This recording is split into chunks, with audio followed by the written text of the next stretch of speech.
Hi, Ben.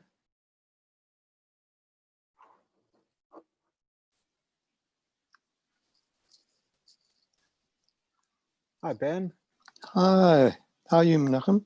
Good, thank you. Good. Just setting everything up. Just getting out. Okay, we're good on YouTube. Hi, YouTube world. And I'm just going to start bringing everyone in.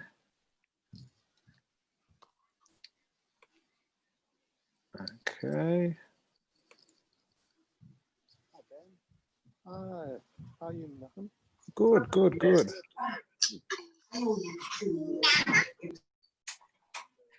Okay. Speaker.org/Zoom. All right. Everyone's packing in. Now let's see. Is Hannah here yet? No. Hi, Mum. Don't look so worried. Hi, Michael. It's coming on. Lovely. How are you all going? Good. That's good. Now, Hannah, are you here? Did I just hear you? Yes, you did. Oh, where are you? I don't know, but I'm looking at you. Ah, your camera's not on. That's why. Oh, camera. That's One because I'm sec. using my laptop instead of my iPad. Ah, does your laptop have a thingamabob, a camera? Cannot detect your camera. Oh, maybe I'll have to. I thought it did. I thought I checked it before. That's This okay. doesn't. Wait a minute. That's okay. Otherwise, I can put it onto my probably doesn't. How weird. It's a brand new laptop. Yeah. I'll put it on my iPad. Okay. Just it's easier to look at the camera, the thing, than to. Yes. So you're swapping to I'm your swapping. phone? Yeah. Okay. So I'm gonna Okay. no, we're good when you are. I've logged into YouTube and the YouTube viewers are there, which is great. This Lovely. is just coming. And I'm gonna pin a few things. Okay.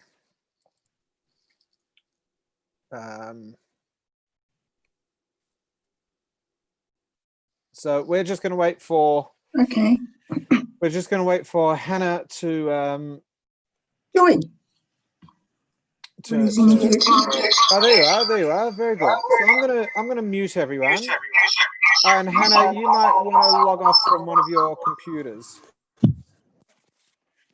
Is that working now? Yeah, it's working. Just I wish I you had something I could pop this up on. All right, I can just hold it. Okay. So let's see. Which Hannah is that? Keep talking. It's me. Oh, good. So I haven't muted the wrong Hannah because there are two Hannahs. Oh, are they? Oh. Yes, but it might be. But you know, that's how it is. I'm going to mute everyone now. And we're going to begin in a second. Okay. So firstly, hi Hannah. Good evening. I'm Menachem. What I might do is I'll just unpin my video. That way people can see when you talk. Right. So we've got you and me schmoozing. Okay. Which is the way it should be. Oh, look at that. The smiley face of Hannah Russell. Now, firstly, good evening, everyone. This is a real treat to have Hannah. This might be the first, well, no, because that would be an insult to everyone else that has come on so far. The truth is, everyone that's come on the schmooze so far has been an authentic schmooze, but I somehow feel that this schmooze... I'm the weirdest one. I don't know about the weirdest, but it's definitely going to be the most authentic. Now, we've been practicing a lot for this tonight by years of long conversations after shul. That's true. And it's because of all those different weird and wonderful conversations that I thought, if the whole point is to schmooze with interesting people and to expose people to ideas and stories and real people, then you've got to be right up there as having opinions, as having knowledge of things that I think a lot of people don't have. And I couldn't help but think that lockdown must be causing you, you're like a slingshot. Like the more it comes back, the more there's going to be fire. Well, I'm in the firing line of the slingshot tonight. But before we start, Judy from Spirit Grove wanted to add a question. I feel like a talk back show. Oh, we've got a question here from Judy in Spirit Grove. She wanted to know, are you in Melbourne or are you out gone bushway with the kids in the No, I'm in Melbourne. Mountains or Blue Yes, Mountains? my daughter and her family have been living in Jindabyne in the Snowy Mountains since the start of the first pandemic, because my grandson is going to Snowy Mountains Grammar. And for term 3, he's a day boy. And then for term 4, and in the future, he'll be a boarder. And so my son-in-law thought it would be a good idea for them all to be down there, because they're all working from home. Yeah. For while he's a day boy, so they can take him to school and, you know, just get him adjusted, which is good for him. He works for Qantas, he works from home. Carolyn drives up and down. You work for an airline? Yes, I work at home. That's not a sign of the times. I don't know what is. That's right. Well, he doesn't fly planes, but, you know, he flies computers and phones. He's always on the phone.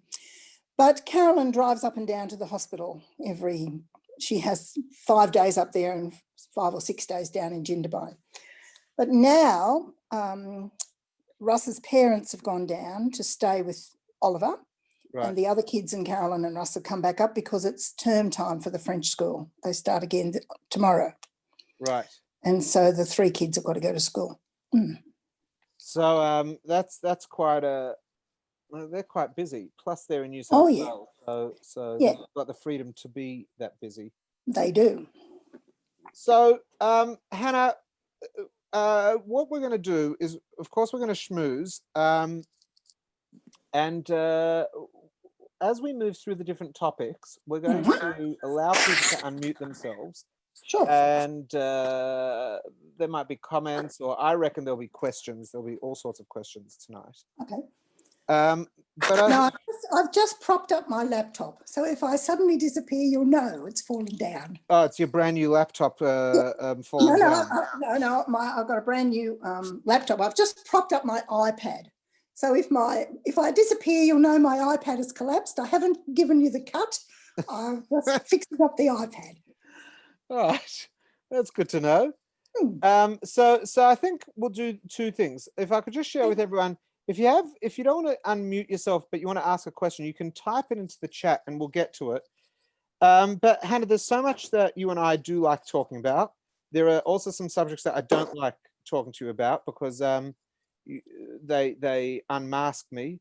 They push me to the edge and show my very vulnerable, naive side. But I thought we'll start with some interesting things. I think it's important, maybe, just for everyone's knowledge. You probably have one of the most interesting personal heritage stories in the Jewish community, in that you've got many generations of very clearly Jewish ancestors. In fact, some of, more on a New South Wales front, some of Australian Jewry is built by your family. Yep. They came on the Second Fleet, and then everything kind of runs aground, to borrow a shipping metaphor. And you're stuck in this position where you want to know that you're completely rooted in your Jewish heritage, but you decide to go through conversion. Well, I think before we even start, that's probably like a really interesting personal narrative that I would like everyone to know more about you. All right. So what's the story?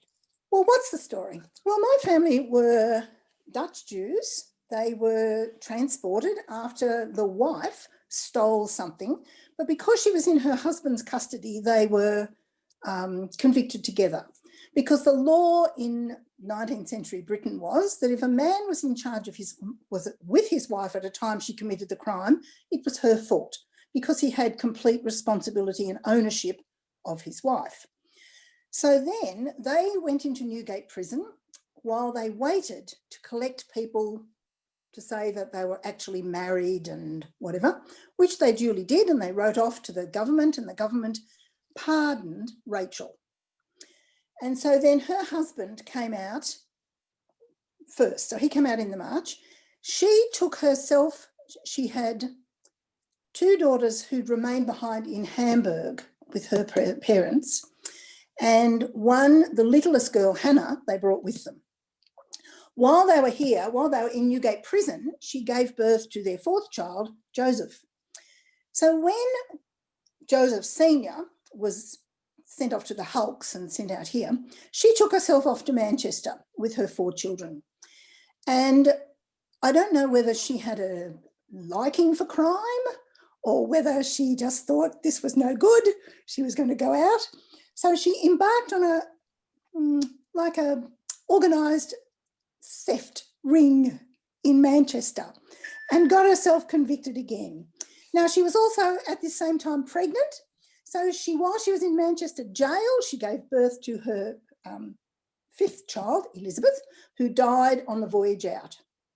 So Joseph came out in the March, she came out in the October. And they were sentenced to work for Mr. Raphael, who was a big landowner. And, well, as big as you could be at the time. He was a free Which is person. where, in New South Wales? In Sydney. It's all in Sydney. There was no Melbourne. Sydney. Okay. There was no Melbourne. And that we have, I think, a most interesting letter that he wrote to the governor and said, this would not do. His wife had to work as a common washerwoman and he wasn't going to put up with it. Well, As Mr. Raphael's wife? No. My great-grandmother. Rachel had to work as she was a convict. She had to do as she was told. But Joseph said, no, she can't work as a common washerwoman. The governor said, suck it up, princess. So they continued to be convicts. And then someone, we've never found out who, sent them enough money from England so he could set up business on his own account. Because if you had money, you could come off government stores. And what government stores was they fed you. Well, he now had enough money to feed himself. And so he started a shop, which was very successful. And he turned out to be very successful anyway, even though he is famous in Jewish circles for advertising pork in his shop. But hey, some people steal in Manchester, others sell pork. You got to do what you got to do. Well, when there's nothing else to eat, everyone eats pork. So now the problem with being a Jew in very early Sydney was that there were not very many of you. And there were many more men than there were women. This is approximately what year? From from the early 1780s, 1782, okay. Something like that. So, not 1780, what am I talking about? We came in 1792. So by 1820, 23, yeah, he had his own shop and doing whatever.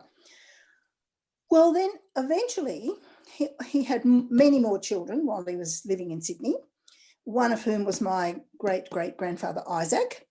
Mm-hmm. And he and his elder brother Joseph took themselves off and became squatters out the back of New South Wales. So first they went up to the Clarence River, which is Grafton, and then Joe in particular, the elder boy, well, he was about, I guess, nearly 10 years older than Isaac.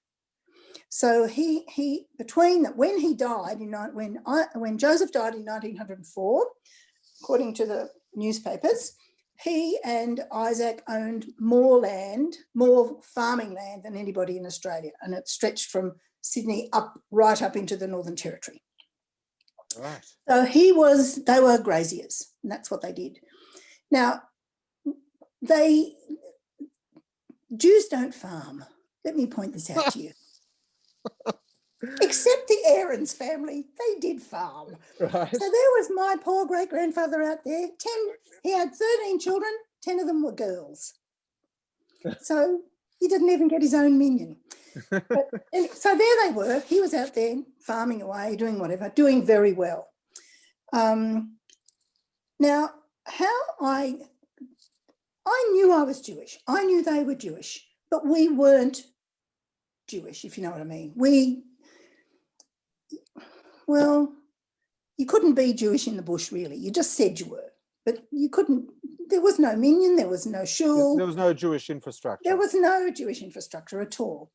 So by the time my mother came down to Sydney after the war, and my grandfather moved out of the bush too, my grandmother came down, she was out of the bush too, and I knew we were Jewish. My grandmother lit candles. That's about all we did. And we didn't eat pork. Didn't eat pork. My grandmother lit candles. And I knew I was Jewish. I did not know one Jew, none.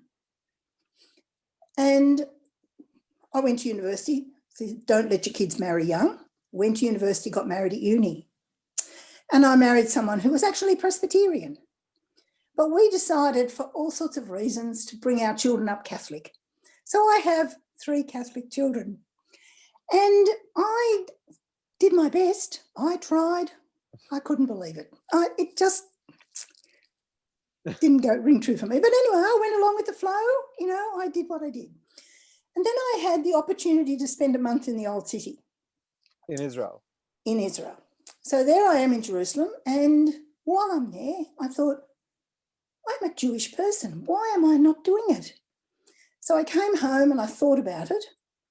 And, you know, then I'm looking in the Jewish news, and there's a little ad that said, don't know what to do in shul, Hebrew's not so good, come along and we'll show you. So naturally I did nothing. And then the next week there's that same ad. So I rang and I spoke to you. Ah, that's right. And you said, come on Friday night, and so I did. And I've been there ever since. So since the beginning of Spirit Grow, I've been coming. So what made me convert? The decision? Yeah, like why was it not enough just to say, hey, I'm the real deal? Yeah. Well, I am a fanatic genealogist. I know more about my family tree than anybody else. What I didn't understand, and in the beginning I thought it was a mistake, I knew that my great-grandparents had got married at St Matthew's in Windsor. And in the beginning, I knew that when she got married, she added Sarah to her name. She was Elizabeth, and all of a sudden, when she gets married, she becomes Elizabeth Sarah. So I thought to myself, well, she must have converted. There must be another marriage certificate. And in fact, I have a great aunt who did that. She married in the Church of England and then she converted, married in the Jewish church. But that was a long time later. So now we're talking 1864 when she got married. And so then I'm thinking, well, why would Granny think she was Jewish if her mother wasn't Jewish? So I thought, she must have. So then eventually I started looking. And in fact, I whinged to you about this, I recall. And you said, oh, for goodness sake, just keep looking. That's right. I said, just find a paper trail.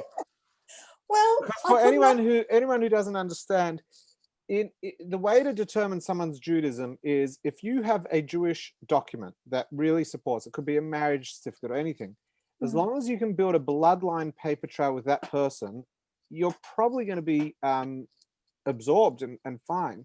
Yeah. So when I knew of Hannah's ancestry, I was like, well, you got multiple generations on Australian soil. Find the paper trail that goes up the maternal line, and you don't need to go through 2 years of a conversion process.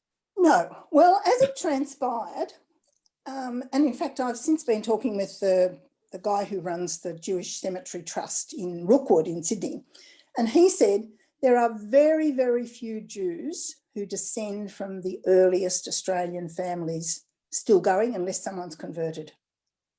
Because they had, as you said, there just weren't enough people to marry. No, didn't find anybody to marry. And my grandmother herself waited till she was 39. And then she married a Presbyterian farmer because all the boys went off, the country boys went off to the Boer War and then World War I. So there was no one left. So anyway, she married someone who was widowed and had my mother and my aunt and my uncle just 3 years, 1, 2, 3 after that, when she was 40. And so, and my mother, she wasn't at all interested in being Jewish. She said we were, but she didn't really care. And in fact, the only thing she really said to me, I came home, I was 14, they'd showed us the relief of Auschwitz. that black and not Auschwitz, must have been Bergen-Belsen. It was the British, Yeah. the video. And I said to her, oh, I saw this thing. And she said, you do realise that if we'd been living in Germany at that time, that would have been us. That was my mother's sole. That was her sole comment on That was her Jewish sole lineage. comment about being Jewish. Though she did tell me that we were Sephardi. She did say we came from Spain and went to Holland. Okay, so Anyway. that's the Holland, that's the Dutch and then English connection. Yeah, and we were only in Holland temporarily. All my relatives were in Holland. Not that there's very many of them left. They all... You're talking about 17th century or 18th century? After that, 18th century, then up to the 19th, 20th Yeah. century, they all died in concentration because Holland had a huge number of their Jews never came back. Yeah. So anyway, I suddenly thought to myself, what happens if I die?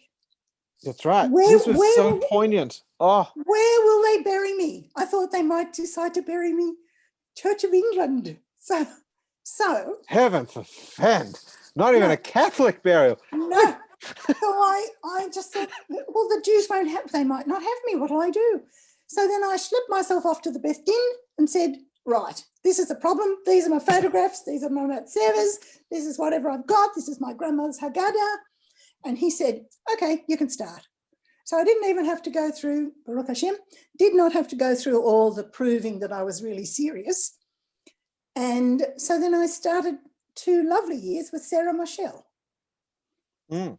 And I have to point out, not that anyone listening to this will wish to be converted, Mhm. it's bloody hard work. Hard work. Oh, it took you 2 years, 2 years. 2 and you're an years. extremely committed person who Yep. had whose family responsibilities were not as intense as someone who's still got younger kids at home.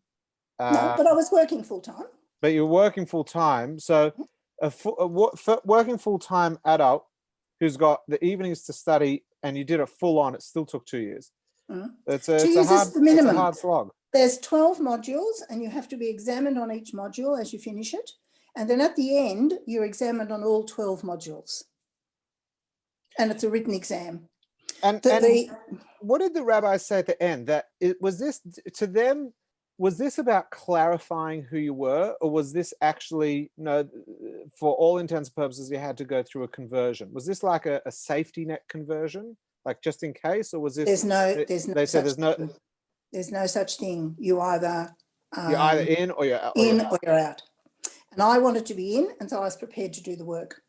And I must say, I got much to, I think, Rabbi's surprise when they went back to the Beth Din, and he said to me, you got 95% in your written exams. I thought, yes. So I want to move on, but I do from this part because I'm going to come back to it. But I do have one question. What did your daughters think? My daughters, How from were they raised? they were raised Catholic. I'm saying how from a Catholic. I'm saying. Oh, extremely from. Right. So But when they were the only children in their class who went to mass every single Sunday. you see, they should have Because been if- able to spot it right there that you weren't legit. Because if they were going to be Catholic, they were going to do it right. Mind you, none of them actually do it. Right. None of them And do it. if I recall, one of them married out. Isn't one of them married to Both of Church them of did. England? Oh, Both both of of them. them did. Yeah. Right. So, but still, to kids raised Catholic, in the really strong Catholic school, becoming a Jew is like, that's got to be one of the most ridiculous, if not sinful, things to do. No, my children think it's the best thing I've ever done. Why? My kids say to me all the time, you're much happier and you've got a great community. I said, yes, I do. I have a great community. It's interesting because just on that, my father forwarded me a study which I'm going to share with the community, which that just came out of America last week. That of those who are attached to a religious institution, synagogue, mosque, church, right now was 32% more positively impacted by that in context of their mental health than those who weren't, which is a massive But shift. Menachem, look at it like this. We are here because Hashem wishes us to be here. In this situation. everywhere. Yeah, yeah, yeah. So if you believe that, then you just have to go with whatever's there. Right, and I suppose ultimately belonging to a religious philosophy, you're going Yeah. to find it a lot easier to adopt that posture. Would like to think so. Yeah. Now, there are two different directions I want to go. There are two things that you've said that I want to follow up. So we'll do them. We'll do them both. One is that, and Rochel's more across this than I am, and that is that the Jewish community and population in Australia really only started getting its act together and bonding early to mid 19th century. So that 1820s to 1850s was when there were small pockets in individual towns. Like my family, like cousins of cousins, were all country Jews. They all had big shops. Usually they were shopkeepers in places like Yass and Goulburn and Bathurst, that was us, Maitland, all those places that had shops that were on the road, Right. And there were no rabbis in Australia. I think the first rabbi stepped foot in 1860. Yep. Now, your family, I discovered only recently, you told me, it was actually between the two lockdowns, that your great uncle or something was one of the kids that was circumcised by this English Dayan who came to Australia to deal with a divorce. And that was the first time a rabbi stepped foot in Australia. Yes, and he was the mohel for my Uncle Henry, great Uncle Henry. So this guy he was part of, I think, the London Beth Din, had come to Australia to find a guy who had left England, who had not given his wife in England a get. And he'd come out to Australia. Can you imagine? I mean, the rabbis were not Eastern European rabbis in England. They were Anglo rabbis, but still, from the big city, coming to Australia to find some random bloke to convince him to give his wife a get, which I think he did. And he was only in Australia for a short amount of time. Not very long, but they wrote it up in the newspaper. That's how I know. Oh, this would have been epic. Because from what I understand, all religious leaders across all different religions, not that there were many in Australia, I mean, were respected. Clergy was respected. So I would imagine a rabbi coming even if you were Jewish or Calathumpian, you had to go to church on Sunday. It was the law. Really? Yep, there's no exemptions. The law, the Church of England mandated all population. When was that till? Oh well, till it stopped being in England in the 1800s. They could fine you still if you didn't go to church. Wow! So all the Jews would have gone to church. Yeah, of course, because there was no option. You know, a few years ago, I did a funeral for a guy who was actually a Holocaust survivor, and he married a non-Jewish Hungarian lady and came to Australia, and was actually one of the biggest regular donors. He wasn't the most wealthy donor, but was one of the biggest regular donors to. You're not meant to point out a landmark by using a church, but there's a church on Orrong Road. I think it's High Street, the old black bluestone church. It's a big church. It's either Orrong and High Street or what's after High Street? Toorak Road. Toorak, yeah. If it's on Orrong and Toorak, it's St. John's. My daughter. Yeah. Big bluestone. Yeah, there are always weddings there. It's like a popular. Anyway, he was one of their most regular donors, and I did his funeral. And his daughter told me, "Hang on, what happened?" Yeah, then his wife died, and then he got remarried. But he never, and this was the daughter of his second marriage, and he never, never spoke about their Jewish heritage, except like once or twice. And she said that he would go to church every Sunday, but they all knew that something was wrong because he and all these other immigrants would go to church without fail, but they'd stand outside smoking. They never went in. No. While their wives did. And it was never any mention about religion. It was like that he couldn't do, but he was a regular donor. And she found out much later in his life when she confronted him about their Jewish roots. And he said, I did it to protect you, that if they would ever come to Australia to try to hunt us down, I'd hold up the priest's ledger and say, I did this. You can't take me to the camps again. He thought he was buying himself insurance. He was so petrified. Though even in Germany, that didn't work. Yeah. So that's interesting. So everyone went to church under church. If you were a convict, you were obliged to go. Mm. And how did that work in Hobart? Like when they built their shul, was it that Well, they were given dispensation? No, or- it took yes, they were eventually given, well, it depends how many you get, you see, when you get a significant amount. Right. And all then it about the depends lobby. who the governor is. Right. So, That's you right, 'cause know, the when you get governor was the law. Yeah, when you get up to Macquarie, you get easier times. Were But your certainly my great grandparents great grandparents, he was a donor to the shul. He had a seat. In He was Sydney? a member in Sydney. That was before the Great Synagogue was built. There was two before the Great Synagogue. Two And- different. and someone's asked, and I think I know the answer to this. Were your family involved with the gold rush at all? Only insofar as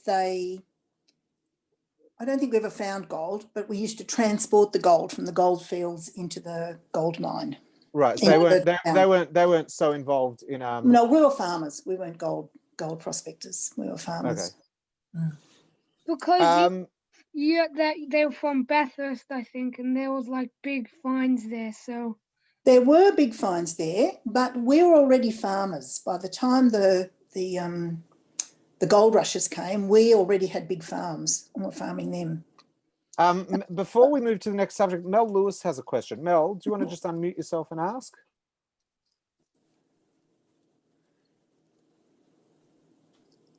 Mel, Mel?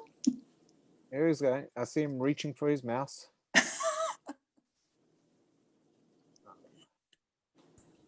Got it.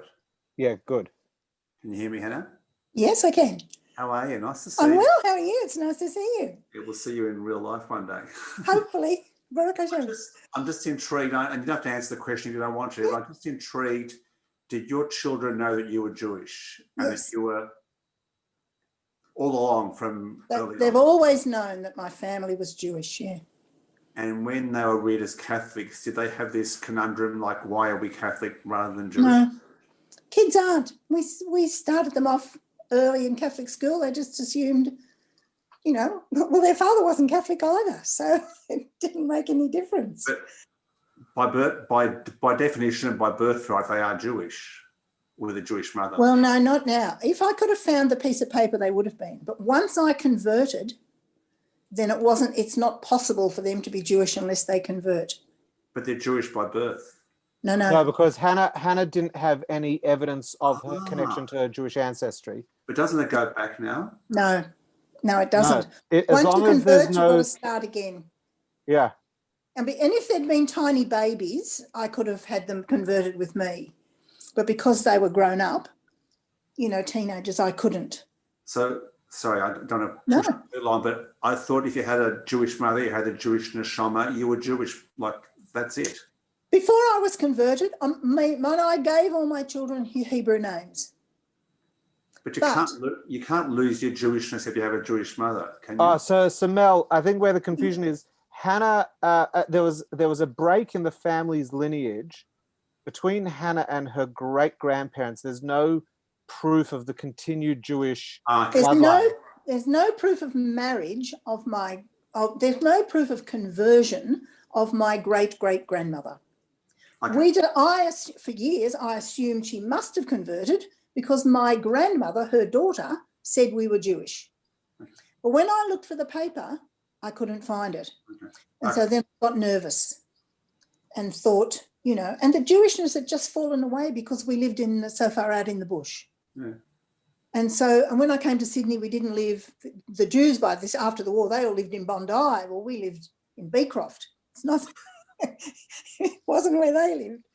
And I honestly, because, you know, young people are not very bright, I assumed it didn't matter. You know, I assumed that's fine, I'll just carry on. Until I went to Israel. Never let your kids go to Israel if you don't want them to be Jewish. Yeah, nice to see you. Nice to see you, Mel. Thanks, Mel.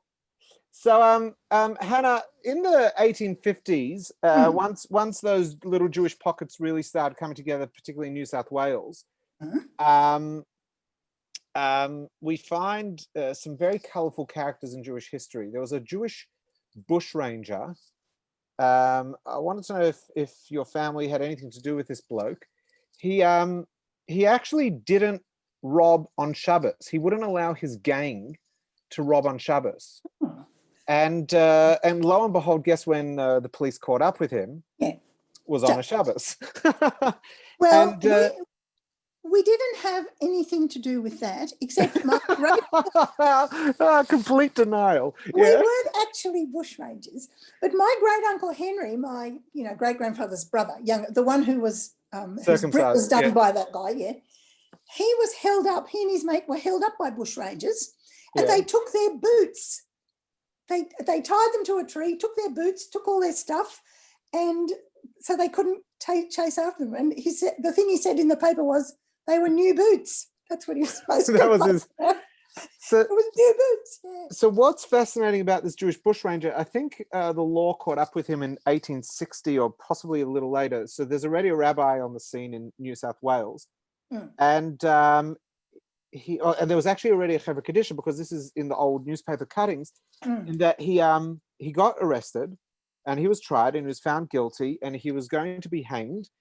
And he had whatever last rites, but after they hanged him, his body was given over to the Chevra Kadisha to prepare for Tara and then to be given a Jewish funeral, which was actually quite novel, because how often do Chevra Kadisha get given a hanged man? So that's already, I suppose that's when Jewish community in Sydney started forming in that formal sense of community, that mid-century. After the 1860s, yeah. By the middle 1860s, there were more of them, and it was becoming formalised because more and more people were coming. As you rightly point out, with the gold rushes, or as Beryl said, after the gold rushes, the population of free people swelled. Right. And so there was more people who the government couldn't control because they weren't convicts. See, once you weren't a convict, you had an entirely different living. Well, see, my great grandparents were convicts, but their children were free. Right. And so they could take up land, they could do whatever they wanted. And in fact, they were sent to the school. There was a gentleman's son's school in Sydney that they were sent to, and they got excellence in Greek and Latin, you'll be pleased to know. Not Hebrew, but Greek and Latin. Only. Now, last year, I gave you a call because there was another shul rabbi from another shul who had contacted me because he knew that I'd gone through this period where I had an interest in Christianity. And just for those watching, my interest was purely historical. I wasn't dabbling, but I've always found the origins of Christianity really curious as a Jew. The origins of all religions are very interesting. Oh, true.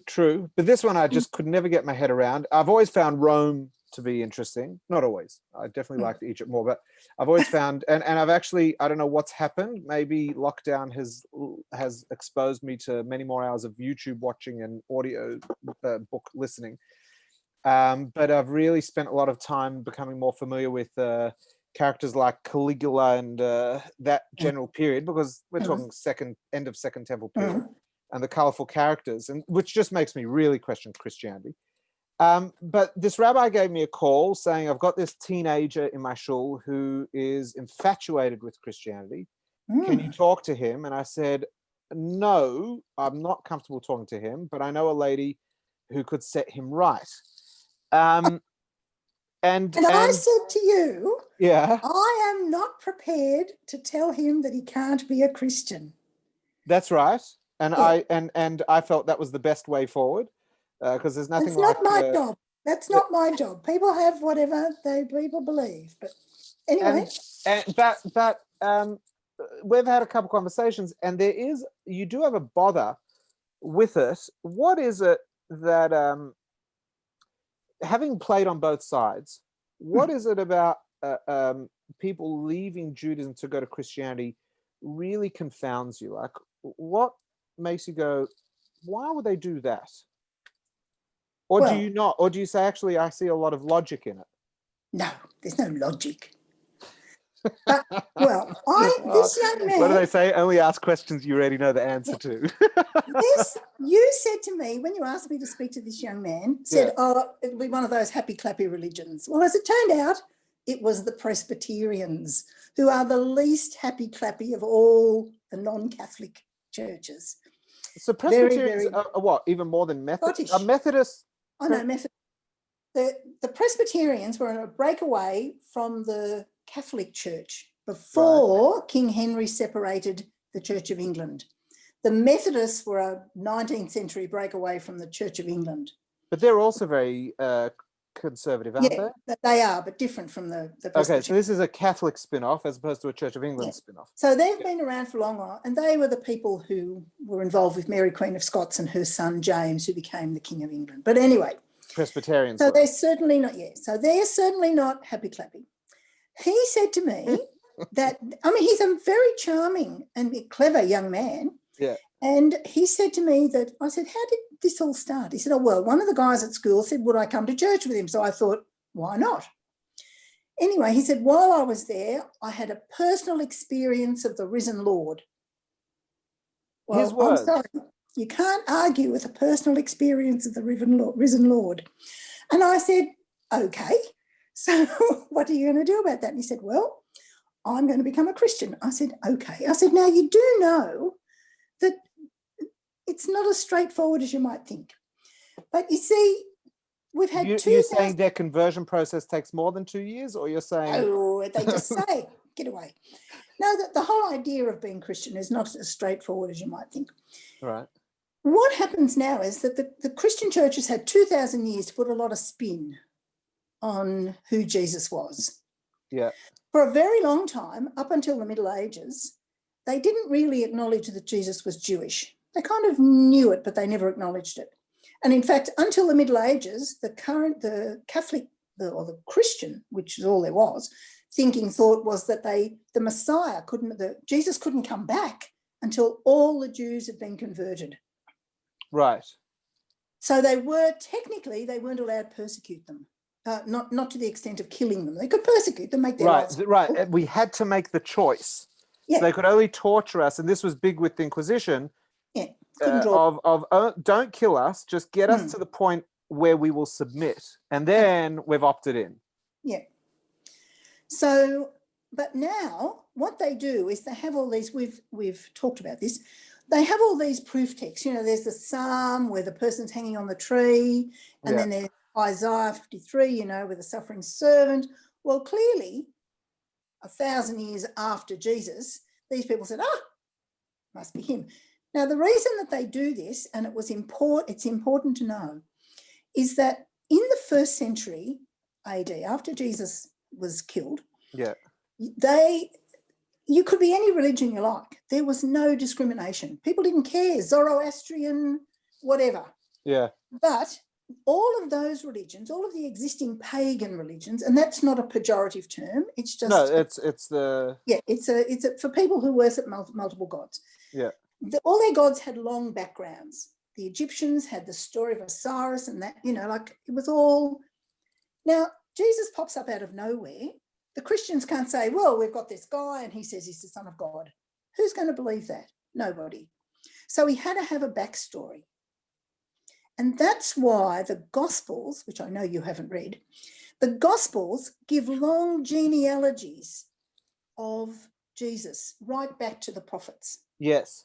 They're without having read text and verse, they're very into going right into King David. I have to point out that the Gospels don't agree with themselves. Yes. So, but that makes no difference. That's neither here nor there, because they're all. Now, the earliest Gospel, which is Mark, which is in the Bible, it says Matthew, Mark, Luke, and John. Well, the first one to be written was Mark. And it was written about 70 years after Jesus died. So no eyewitness to Jesus's death and resurrection could possibly have written it. And as well as that, it was written in academic Greek. And I'm pretty sure that Peter the fisherman didn't speak academic Greek. He spoke Aramaic. So, was Peter officially a Phoenician? Like, was he was he a coastal? No, he was from the Lake Galilee. He was from the Galilee. Oh, so he was also Galilean. Yeah, all Jesus' disciples. All the disciples were Galilean.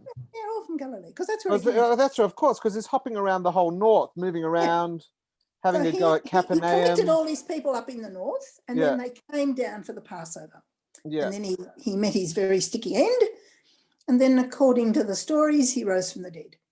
Yeah. Well, it's all very well to have a God, and people would have believed that, because all of their gods, they were born from the head of Zeus, or they sprang fully formed from this, and, you know, Osiris rose from the dead.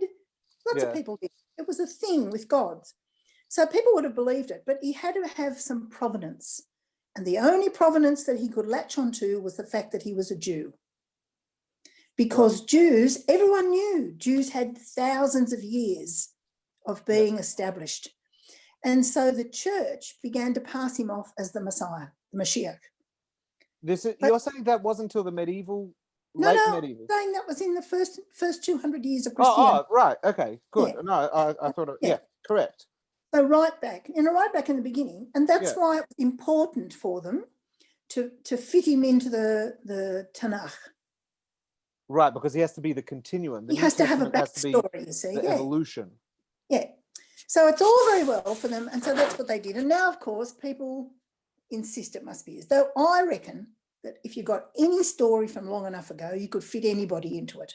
Right. You know, because hindsight is a wonderful thing. It doesn't matter that they can't fit him into the other 5 million verses of the Tanakh. Yeah. They got a couple, and that's enough.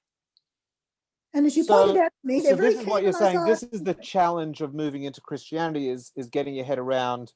But they don't want, most converts don't. Most converts never approach Christianity like that. It's only lunatics like me that study it. Right. What they approach is they know Jesus is my saviour. If I believe in Jesus, my sins will be forgiven. I'll go to heaven. Right. That's what it is. It's a personal relationship. And that's what the church encourages. Which is why I thought he'd gone happy clappy, because those are the groups that provide very strong love and community. That's right. Perhaps he had a bit of a bitter upbringing until you made this astonishing discovery that he's using logic to walk his way into it. He's a very intellectual boy. And after my first quite long, about 3-hour conversation with him, I thought that was it. And then he wrote to me. And then after quite a long time, and we had this conversation about there were more proofs for the existence of Jesus than there were for Alexander the Great. Now, I'm sorry, but that's clearly not right. Yeah. So I had to send him back information about this. And then I heard nothing more until he wrote this long blog that he's put up about Isaiah 53. Yeah. And how that now it was my fault. I said to him, if you want to be a biblical scholar, you need to learn Hebrew and Hellenic Greek, because that's what the original documents are in. It's no good reading translations, because unless you can see what the actual document says, you're relying on what someone else thinks it says. Yeah. Right? Which is very interesting, because all the kings of from the 12th century onwards all had a court Jew across these different European countries, because of the need to have an authentic translator. They wanted, well, the more intellectual ones, the less intellectual didn't want that, but you do find the Austrian kings who wanted to have a rabbi of the court to ensure that authentic translation of text. That was actually to make them look good, make them look like they had a genuine link, you see, because otherwise very tenuous. Yeah. So anyway, so this young man has now embarked on the study of Hebrew, for which he thanked me for putting him on the right track.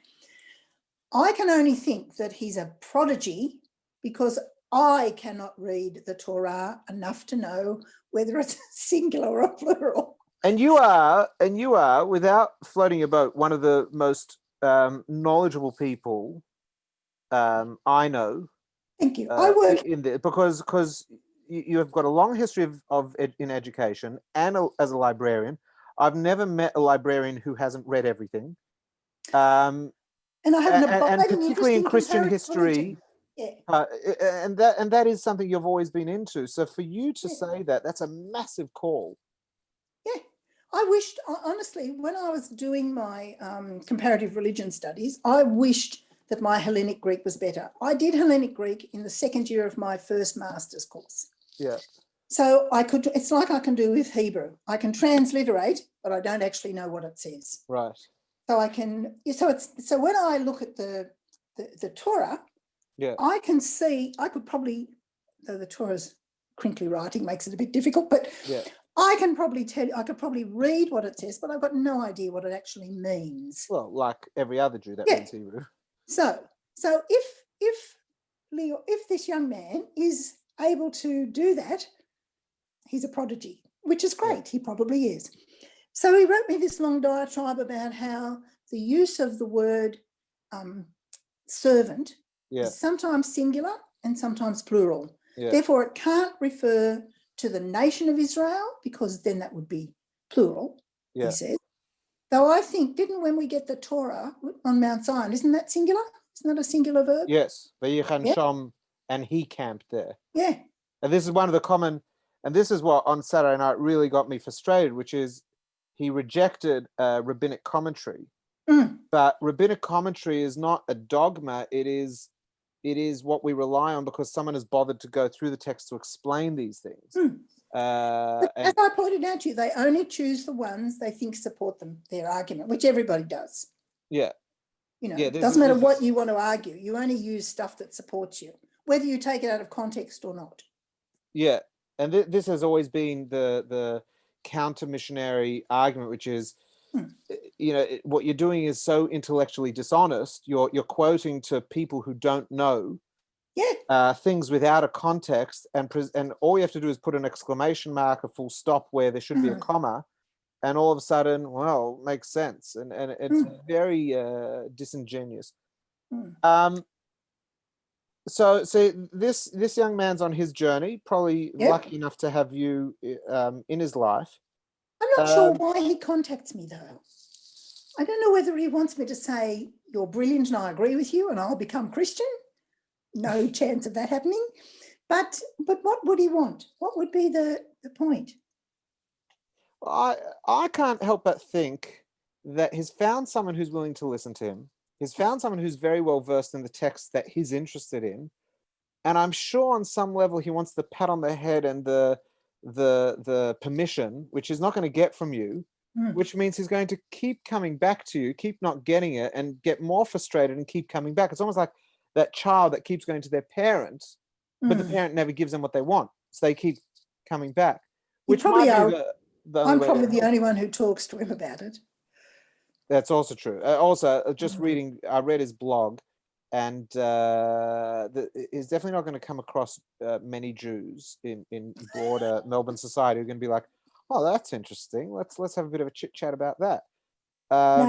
I mean, because as we've discussed, like the association with historical Christianity makes us have an absolute disdain. We've got no interest at all in exploring it, from crusades through to Inquisition, through just straight up evolved European anti-Semitism. Like, just forget about it. Like, you can't forget about it but it's the mainstream of history. I mean, you can't forget about it. No, but I'm saying as most Jewish people, you're going to bump into Koch, who's going to say, forget about it. I've got no interest in hearing about it, no matter how intellectual.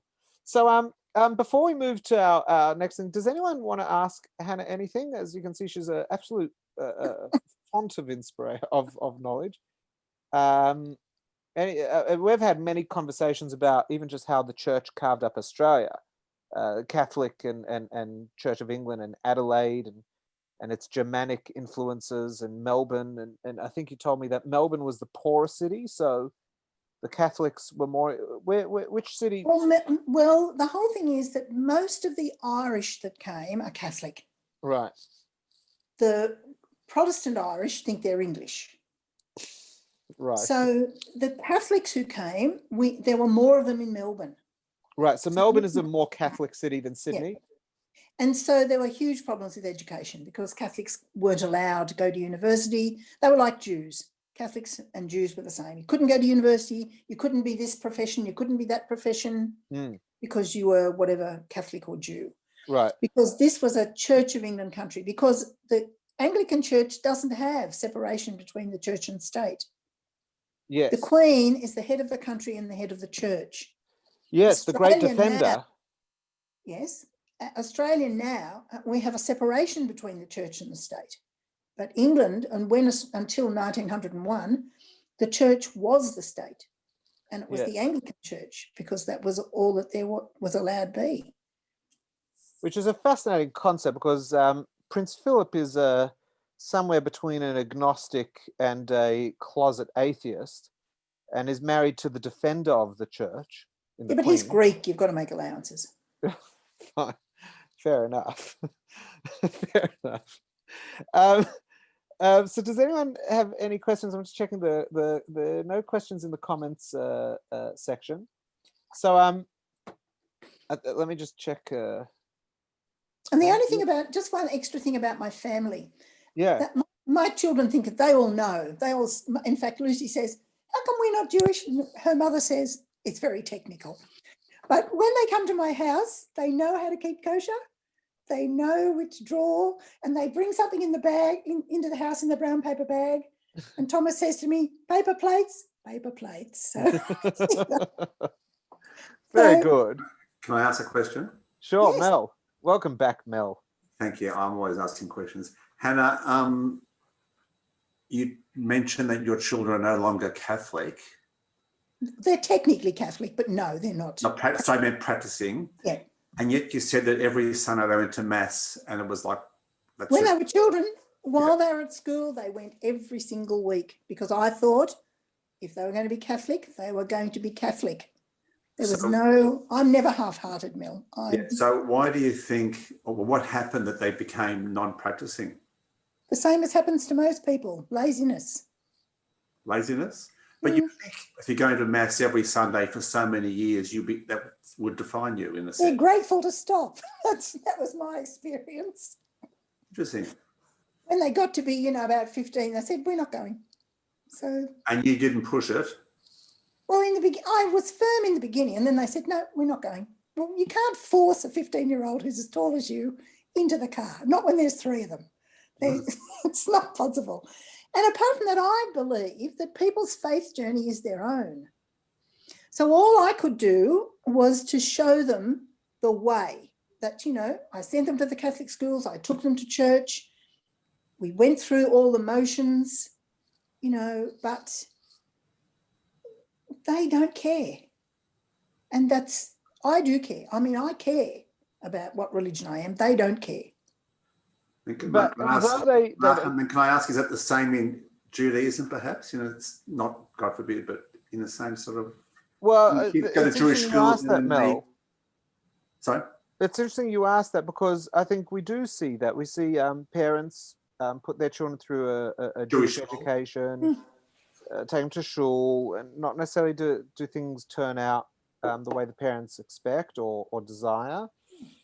And I think you'll find this across many religions, in that if it's not an if it's not an enjoyable experience, they want to stop as soon as they can. You watch a lot of those American comedies and where the characters were going to shul every Shabbos, and they talk about the rabbi's bad breath and the constant noise of the chazan, and like they just couldn't wait to get out of there. And then as soon as they were free, they spread their wings and they flew away. Well, it just seemed to me that my girls wanted to stay in bed on Sunday mornings. Yeah, and I get that. I see that. Like when parents will contact me and say, "Oh, my son doesn't want to go to shul," my kids are like, "Well, why would they want to? They're in VCE. They've got one day. Shabbos is their excuse to not work. I'm not allowed to pick up a pen. I can't do any typing. I'm not going to shul. I'm staying in bed. That's Like why would you? It's religion is a very, very boring thing for a child. The only way I find that religion is at all of interest to kids is if they are part of the social construct of the social community of a religion. So if all your friends are in shul, you go to shul. But some people are naturally religious. I am naturally religious. Quite right. My But mother that's told rare. me. Do you My think mother that's a told me. more Yeah, I rare? think it's weird. My mother told me when I was very young that I was a religious fanatic. And I think she's right. Oh, Because what I it is. can't separate myself from it. And so, you know, I mean, because I wasn't brought up Jewish, I looked around. I've Yeah. looked at all sorts of religions. I've looked at Tibetan Buddhism. Did I've you? looked at, oh yes, I own the Tibetan Book of the Dead and I've read it all. Oh yes, no, I've looked at it. I've been to Buddhist churches. Hannah, I've looked at you Hinduism. surprise me. No, it's You come amazing across how so people. European thinking, as opposed to Just 'cause I look as like opposed to the spirituality of the East. Well, it's just, to me, it's amazing how people connect with the divine. Yeah.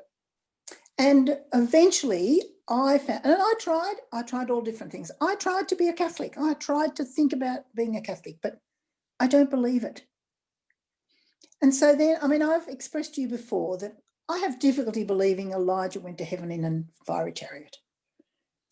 But That's it. We're going to have to end this phone call. That's it. We're going to have to end this. But only one part of my brain. I mean, the scientific part of my brain, the archaeological part of my brain, historical part says, is it possible, probable, or likely? Nope. Then he didn't do it. But the religious part of my brain says people need to believe that as an expression of his relationship with God.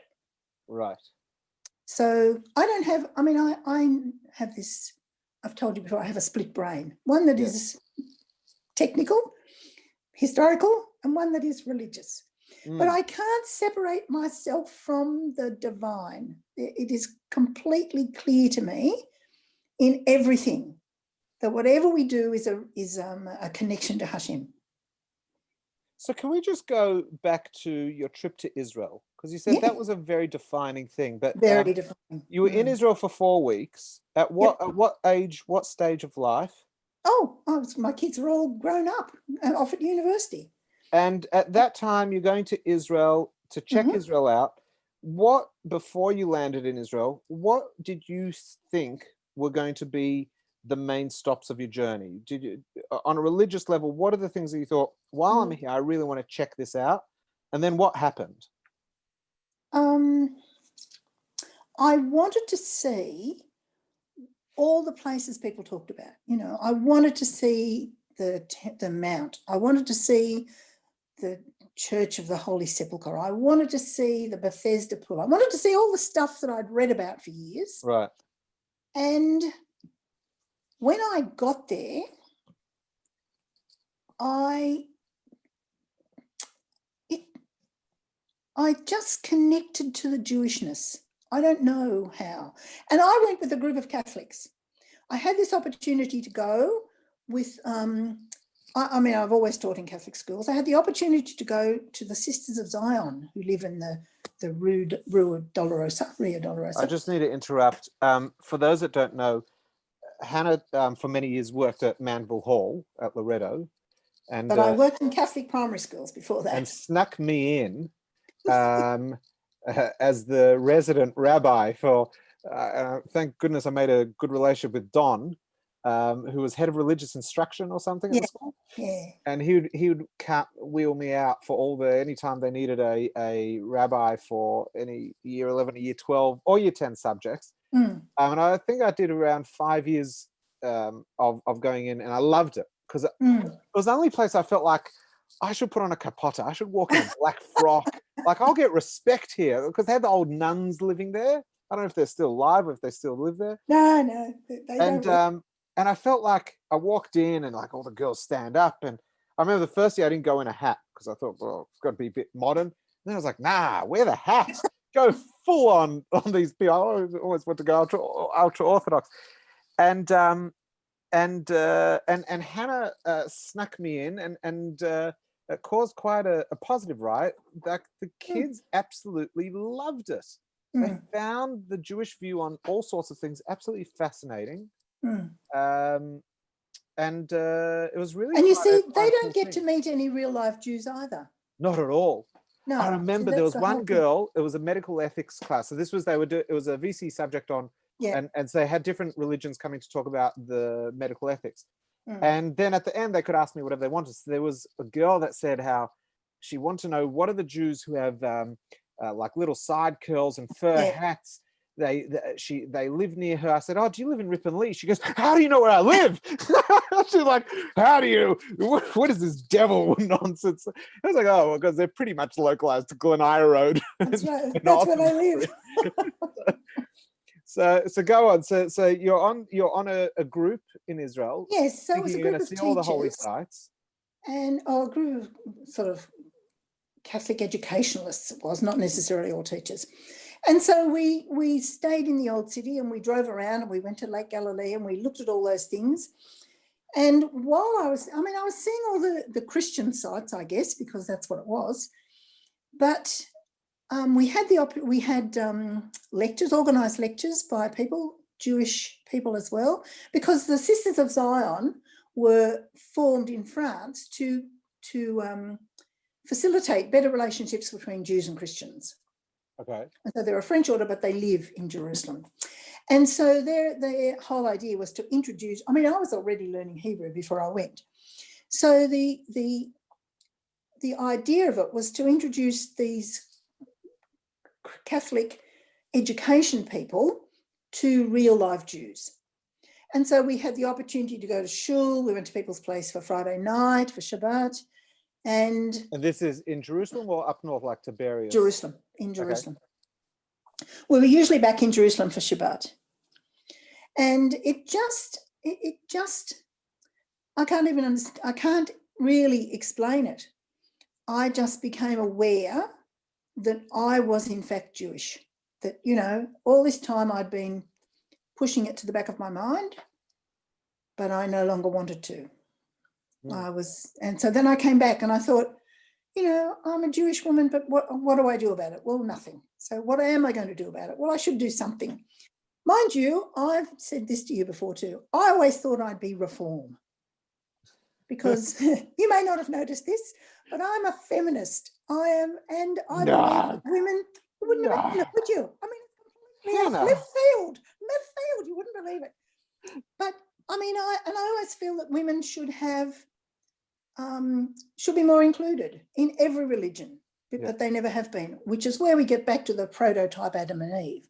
But to gloss over that, don't gloss over.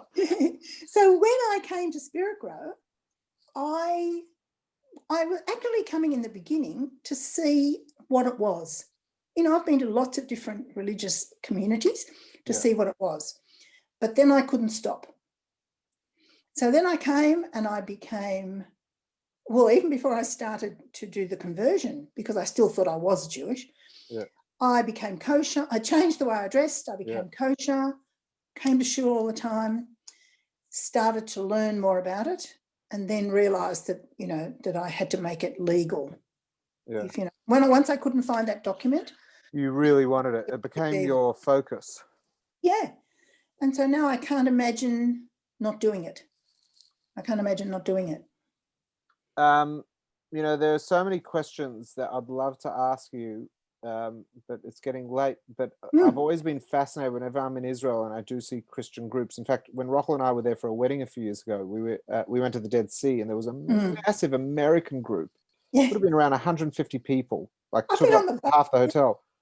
And they were like full on. They were like amazing. Like, oh yeah, we love Israel. And I'm like, I was in the elevator. I was like, do you really love Israel, or are you hoping that we all come here and then something's going to happen and then finally you're going to get your prophecy? But until then, I'm more than happy to share an elevator and schmooze with you. But I've always been curious, like when I walk through the streets in Israel and Jerusalem, I feel very much at home. I walk through the old city like I live there. I love it. It's like I feel alive and I feel that buzz. And when I see the Christian groups, I'm always curious, do they look at me as you're in your habitat, or am I seen as just another tourist? Because Israel is so religious and the Christians that come to Israel are so religious, is the perception of the Jew that's walking the street there different to just a New Yorker walking down the street in New York? Yes, because you're related to Jesus. Right. Because, well, you're quite right. On my mum's side, I am. Which explains why on all right down my mother's line, they all thought that their kids were God. Oh, fair enough. So Fair enough. I prefer my children thought I was God, but that doesn't work. yeah. But because, you know, now everyone knows, all children are taught at school, Jesus was Jewish. Yeah. That's now become integral to the teaching. What they are doing there is they are walking in the footsteps of Jesus. Right. So when they wander up and down the Via Dolorosa carrying their crosses and their bits of palm and whatever, and then lying down on the floor in the Church of the Holy Sepulchre, Yeah. they believe that they are actually walking in the footsteps of Jesus, even though the street level now is about 10 feet higher than it was when Jesus could possibly have walked there. But that doesn't matter. Right. That's what they're doing. They're reliving the crucifixion normally. And so I'm a part of that. I'm like You're the some stage random dressing. Gamliel walking Yeah. the streets. Yeah, you're the stage dressing, you see. That's the thing. Oh, And they look at amazing. they go to the hotel and they look at the people and they think, right, you know, this is the scenery, this is the backdrop to who Right. Jesus was. Though I think Jesus would be quite astonished at the black hats, to be quite honest. But that's So it's neither here. very much not non-political. It's like it's No. not about Arabs and Jews and Nothing Israelis. to It's like do. you're all a part of our history. Like, Yep. wow, fascinating. Yeah, it is. Does anyone else have any questions for Hannah before I grant Hannah one wish? Because I did say that we'd go to topics that she liked, and I know it's getting late, but still, I must be kind to Hannah and allow her to have her chance to ask any one question that's going to push me to the edge. But I did actually. There's a fascinating academic who I'm hoping to have on one week. He's a local academic. His name's David Sullivan, who I'm sure maybe some people have heard of. He's a really interesting guy. Get involved. And he has some very interesting talks I wanted to send you on the very influential women in Judaism, particularly in the 15th and 16th century. We're talking before Gluckle of Homo and those sorts of characters, like genuinely influential, not just because they were well-to-do, but almost saviors of European and Turkish Judaism, but also extremely academic. So I just heard from him about in the 16th century that there were women who set up academies of learning, Torah academies for women, and they were going on to become public lecturers in the Jewish community. And it's and he is very much of the belief, as you and I have discussed, and that is that the way that religion is socially presented and conducted is still very much a reflection of a couple hundred years, over the last few hundred years, of a society that in general has not allowed women to flourish to positions of leadership. We can allow men and women to be different, but as they were even in the 16th century, but that idea of rising to the top of the academic tree and the education tree beyond being a school teacher, I'm talking about.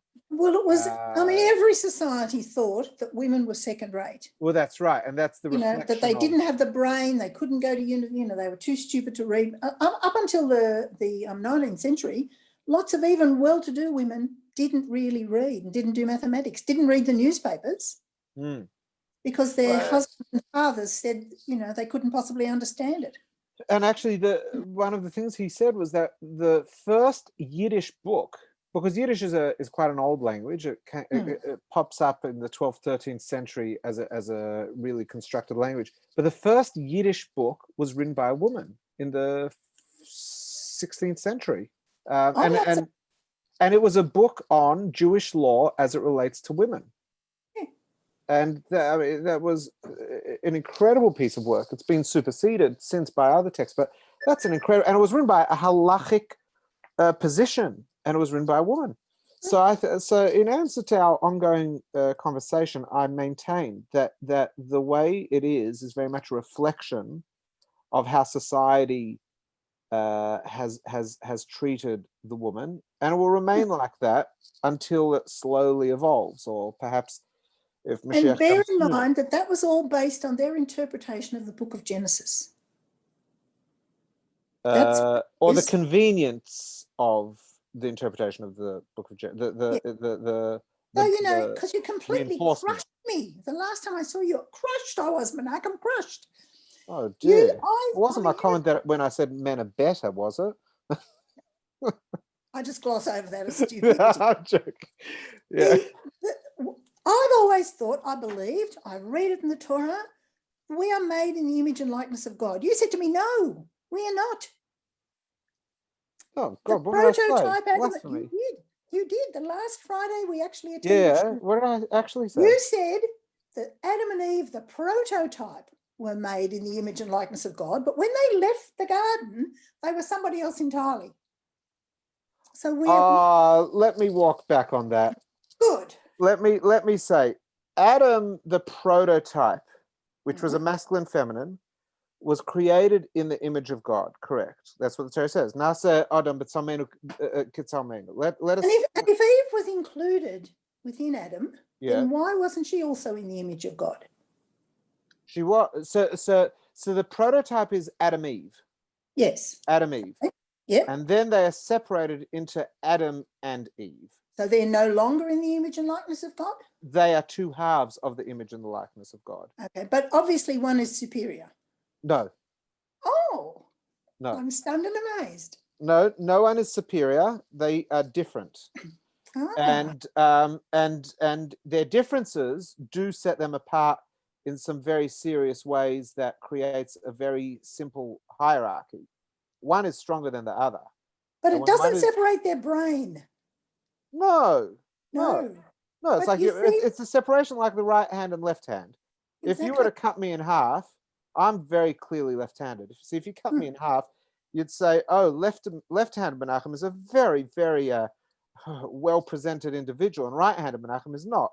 But it also happens to be that right-handed Menachem can kick a soccer ball better than left-handed Menachem. So different strengths, and if you compare any two, you will find there's a weaker and a stronger.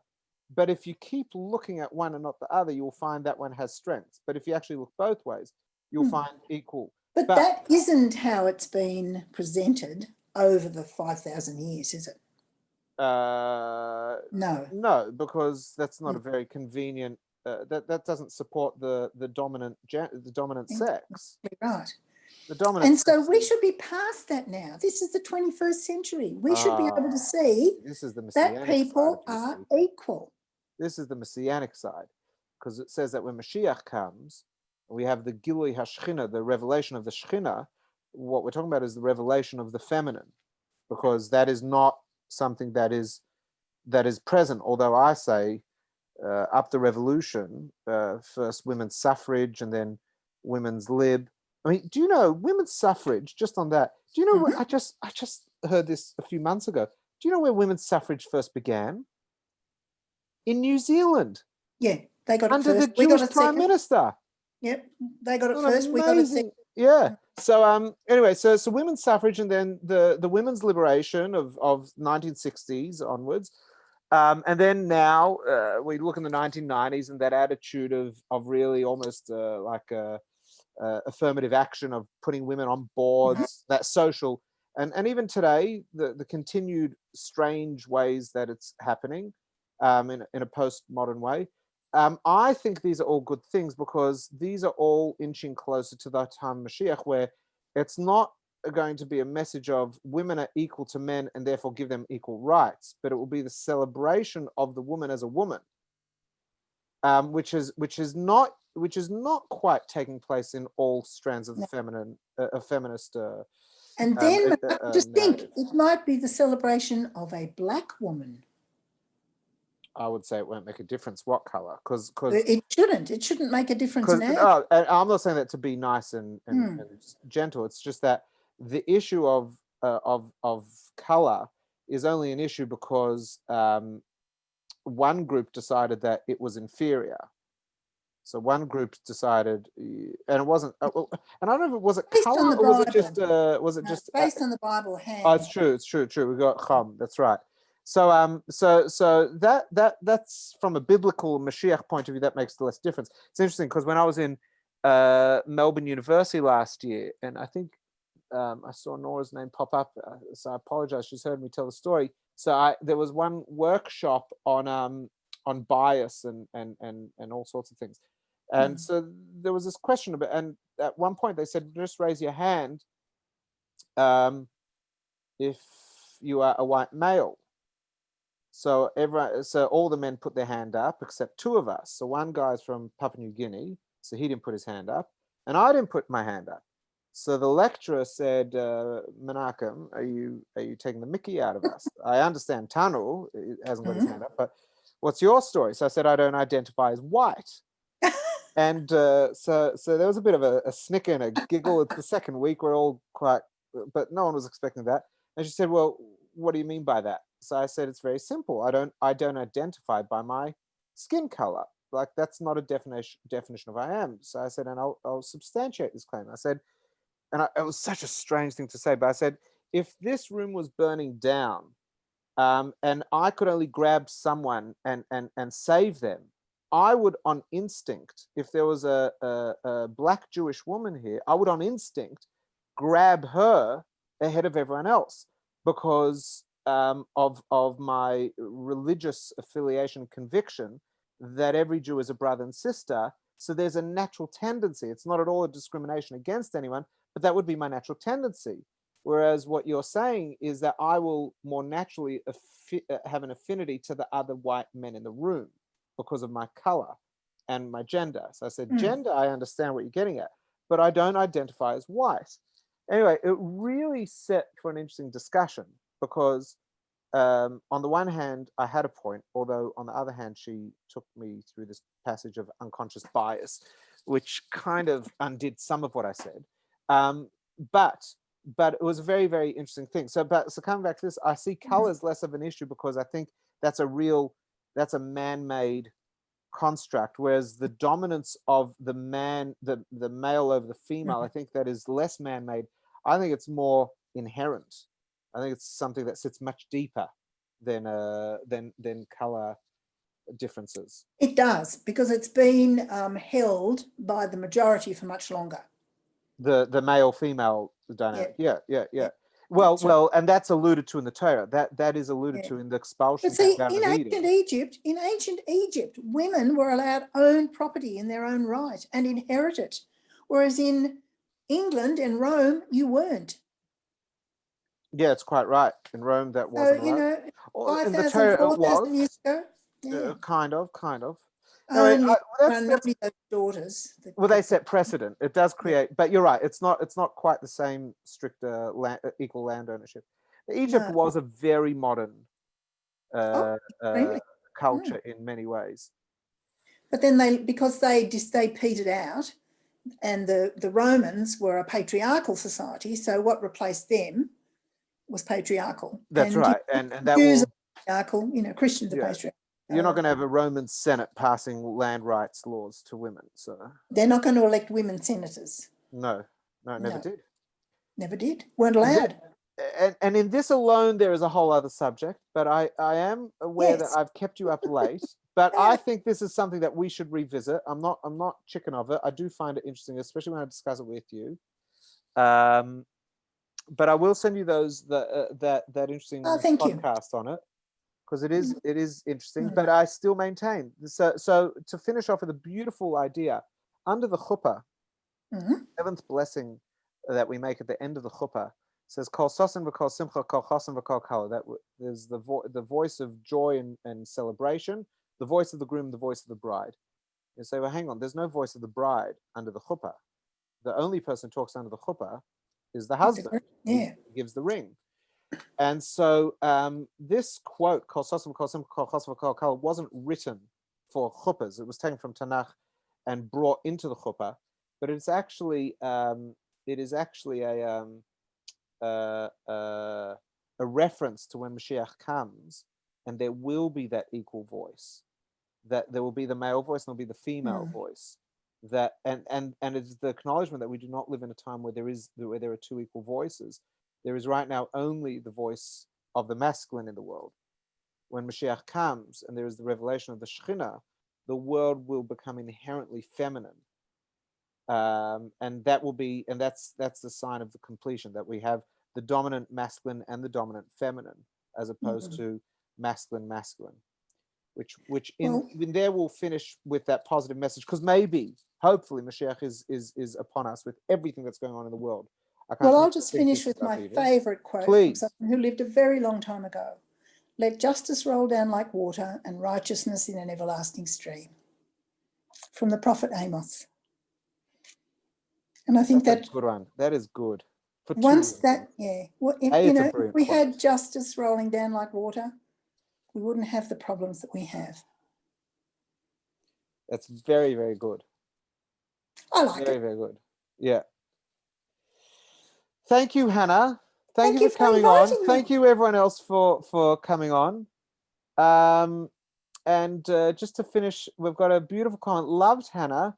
She was fantastic. What a celebration of life and learning. So, Hannah, if that's not a compliment, I don't know what is in today's day.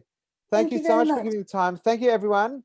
Thank you. Pleasure. We'll continue next week. Tomorrow, for anyone that wants, we've got at 12:30 our Parsha Zoom, and you'll all be very excited to know that with thanks to a very kind member of our community, I have placed an order for a fantastic mic, and we have a new podcast coming soon as well. Oh, goodness. Yeah, lockdown. It's causing everyone to hear more of me than ever before. Yeah, well, I have to admit, I'm a bit over Zoom out. I hear you. I'm sick of seeing Zoom ads.